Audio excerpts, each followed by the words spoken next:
Hello, welcome to day 16। तो आज के व्लॉग की स्टार्टिंग होती है शाम से, बिकॉज हमें जा रही थी डी मार्ट और घर की शॉपिंग करनी थी। कुछ ग्रोसरी ख़त्म हो गई थी तो सोचा डी मार्ट से एक दो चीज़ें ले लेती हूँ। बट कभी भी ऐसा हुआ है कि डी मार्ट में एक चीज़ या दो चीज़ या तीन चीज़ लेने गए हो और हमने कुछ एक्स्ट्रा ना लिया हो? मेरे साथ तो ऐसा हर बार होता है कि मैं लेने कुछ और जाती हूँ और ले कुछ और आती हूँ और मेरा बिल बन जाता है बहुत ज़्यादा हैवी जो मेरा हस्बैंड का फेस देखकर पता चल जाता है। और घर आकर वही कि भाई जो लेना था वो तो मैं भूल ही गई।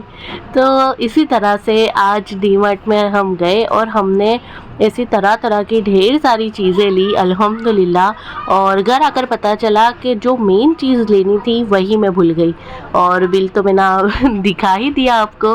तो कोई बात नहीं, चलिए आपका भी एक्सपीरियंस शेयर कीजिए मेरे साथ। मेरे चैनल को सब्सक्राइब करिएगा। Bye bye. Please subscribe to my channel and like this video.